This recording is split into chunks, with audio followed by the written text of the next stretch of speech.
स्वामी समर्थ. नमस्कार मंडळी, स्वागत आहे तुमचे माझ्या यूट्यूब चॅनलवरती. आजचा दिवस तुम्हाला खूप छान सुखाचा आनंदाचा जाऊ हीच मी स्वामींच्या चरणी प्रार्थना करते आणि आज या नवीन व्हिडिओला सुरुवात करते. येत्या 25 जूनला म्हणजेच बुधवारी आलेली आहे ज्येष्ठ अमावस्या. प्रत्येक महिन्यामध्ये अमावस्या तिथी ही येते आणि प्रत्येक अमावस्येचं महत्त्व हे देखील वेगवेगळं असतं. ज्येष्ठ महिन्यात येणाऱ्या अमावस्येला दर्श अमावस्या, निर्जला अमावस्या या नावाने देखील ओळखली जाते. प्रत्येक महिन्यामध्ये येणाऱ्या अमावस्येला आपल्या पितरांची पूजा करावी असे आपले धर्मशास्त्र सांगते. परंतु प्रत्येक महिन्यात जर आपल्याला ते शक्य नसेल तर किमान ज्येष्ठ अमावस्येला पितरांची पूजा अवश्य केली पाहिजे. ज्येष्ठ अमावस्या तिथी 24 जूनला सायंकाळी 7 वाजता सुरू होणार आहे आणि 25 जूनला दुपारी 4 वाजता समाप्त होणार आहे. उदय तिथीनुसार ही अमावस्या 25 जूनला म्हणजेच बुधवारी रोजी असणार आहे. ज्येष्ठ अमावस्या हा ज्येष्ठ महिन्यातील शेवटचा दिवस असतो आणि यानंतर दुसऱ्या दिवशी आषाढ महिन्याची सुरुवात होते. ज्येष्ठ अमावस्येला विशेष धार्मिक महत्त्व आहे. या दिवशी पितरांचे स्मरण करून त्यांना तर्पण, पिंडदान आणि दानधर्म करण्याची प्रथा आहे. यामुळे पितरांना शांती मिळते आणि घरात सुख समृद्धी येते. या दिवशी पितर पृथ्वीवरती येतात आणि त्यांच्या वंशजांना आशीर्वाद देतात आणि म्हणून या दिवशी त्यांच्या आत्म्याला शांती मिळण्यासाठी श्राद्ध आणि पिंडदान यासारखे महत्त्वाचे विधी केले जातात. धार्मिक दृष्टीने हा दिवस अत्यंत महत्त्वाचा असल्यामुळे या दिवशी काही प्रभावी उपाय आणि सेवा देखील केल्या जातात. उद्या बुधवार ज्येष्ठ अमावस्येला तुम्ही काहीच नाही केले तरीही चालेल, पण एका नारळाचा अत्यंत प्रभावी उपाय करा. हा उपाय केल्याने सर्व कामात यश मिळेल. कर्जमुक्ती होऊन फक्त 24 तासातच घरातील इडापिडा, नजरबाधा, दारिद्र्य दूर होईल. घरात अखंड लक्ष्मी वास करेल. तर असा हा एका नारळाचा उपाय कसा करायचा आहे, कोणत्या वेळेत करायचा आहे याबद्दलची संपूर्ण माहिती आज या व्हिडिओमध्ये मी तुमच्यासोबत शेअर करणार आहे. त्यामुळे तुम्ही हा व्हिडिओ स्किप न करता शेवटपर्यंत नक्की पहा. चॅनलवरती नवीन असाल तर सबस्क्राईब करा आणि असेच माहितीपूर्व नवनवीन व्हिडिओ पाहण्यासाठी बेल आयकॉनला प्रेस करा. म्हणजे जेव्हा कधी मी नवीन व्हिडिओ अपलोड करेल त्याचं नोटिफिकेशन सर्वात अगोदर तुम्हाला भेटेल आणि तुम्ही एक पण व्हिडिओ मिस करणार नाही. आज या व्हिडिओमध्ये मी तुम्हाला जो उपाय सांगणार आहे तर हा उपाय ज्या घरामध्ये केला जातो त्या घरात नेहमी माता लक्ष्मी अखंड वास करते. कारण आपल्याला सर्वांनाच माहीत आहे की आपण दिवाळीचे लक्ष्मी पूजन हे देखील अमावस्येच्या शुभ मुहूर्तावरती करत असतो आणि नारळाला देखील माता लक्ष्मीचं प्रतीक मानलं जातं. त्यामुळे पहा, धनप्राप्तीसाठी आणि लक्ष्मी प्राप्तीसाठी हा उपाय अत्यंत महत्त्वाचा मानला जातो. जर तुम्हाला तुमच्या आयुष्यात आर्थिक अडचणींना सामोरे जावं लागत असेल, काहीतरी आर्थिक अडचणी येत असतील किंवा तुमच्या घराची भरभराट होत नसेल, घरामध्ये पैसा टिकत नाही, व्यवसायामध्ये अडचणी येत असतील, म्हणजेच व्यवसाय व्यवस्थित चालत नाही, घरामध्ये हवा तसा पैसा येत नाही किंवा पैसा आला तर तो काही ना काही कारणाने बाहेर जात असेल, म्हणजेच घरात पैसा टिकत नसेल, तर या सर्व कारणांमुळे समजते की आपल्या घरामध्ये माता लक्ष्मी स्थिर नाही. आता घरामध्ये लक्ष्मी नांदणे म्हणजेच फक्त पैसाच असणं असं नाही, तर आपल्या घरात एक प्रकारची शांती, समृद्धी असणं सुद्धा तितकंच महत्त्वाचं आहे. आणि म्हणून आपल्याला हा एक उपाय जो आहे तर तो ज्येष्ठ अमावस्येला करायचा आहे. कारण काही दिवसांचे महत्त्व हे खूप जास्त असतं. आपल्या पूर्ण प्रगतीवर या गोष्टी खूप परिणाम करत असतात. त्यामुळे पहा, अमावस्येच्या दिवशी केलेले उपाय कधीच वाया जात नाही. हा उपाय केल्याने तुमच्या आयुष्यामध्ये सकारात्मक बदल झालेले नक्कीच तुम्हाला जाणवतील. आपल्या हिंदू धर्मात नारळाला खूप महत्त्वाचे स्थान आहे आणि म्हणून कोणत्याही शुभ कार्याची सुरुवात नारळ फोडूनच केली जाते. याला श्रीफळ असेही म्हणतात. नारळ हे ब्रह्मा, विष्णू आणि महेश या त्रिमूर्तींचे प्रतीक मानले जाते. नारळाच्या 3 डोळ्यांची तुलना भगवान शंकराच्या त्रिनेत्राशी केली जाते. त्यामुळे नारळ हे अत्यंत शुभ आणि पवित्र मानले जाते. नारळाचे बाह्य आवरण अहंकाराचे प्रतीक आहे आणि आतील पांढरा भाग शांततेचे प्रतीक आहे.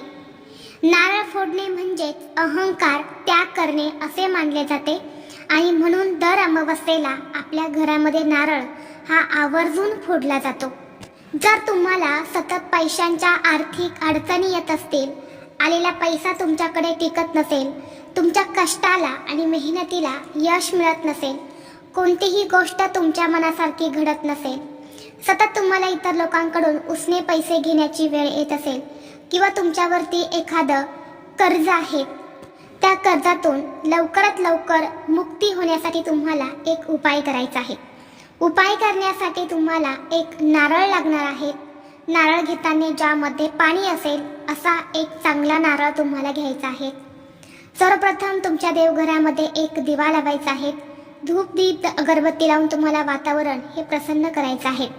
यानंतर एका वाटीमध्ये थोडंसं कुंकू घ्यायचं आहे. कुंकवामध्ये पाणी टाकायचं आहे.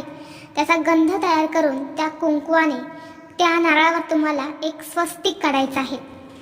एक लाल रंगाचा कपडा घ्यायचा आहे. त्या कपड्यावरती हा नारळ तुम्हाला ठेवायचा आहे. नारळाला हळद, कुंकू, अक्षता अर्पण करायचे आहेत. धूप दीप अगरबत्ती वावळून घ्यायची आहे. यानंतर हा नारळ त्या लाल कपड्यामध्ये तुम्हाला बांधून घ्यायचा आहे. यानंतर तुमच्या देवघरासमोर बसूनच तो नारळ तुमच्या उजव्या हातामध्ये घेऊन तुम्हाला 108 वेळा गायत्री मंत्राचं पठण करायचं आहे. यानंतर दोन्ही हात जोडून माता लक्ष्मीला तुमच्या घरातील आर्थिक अडचणी दूर होण्यासाठी, तुम्हाला प्रत्येक कामात यश मिळण्यासाठी, आर्थिक अडचणी दूर होण्यासाठी मनोभावे प्रार्थना करायची आहे. यानंतर हा नारळ घेऊन तुम्हाला तुमच्या घराजवळ जिथे कुठे वडाचं झाड असेल तर त्या वडाच्या झाडाला तुम्हाला हा नारळ बांधायचा आहे. बऱ्याच ठिकाणी तुम्ही वडाचा वृक्ष बघितलं असेल. त्या वटवृक्षाला अनेक लाल रंगाच्या कपड्यामध्ये नारळ बांधून हा लटकवलेला असतो.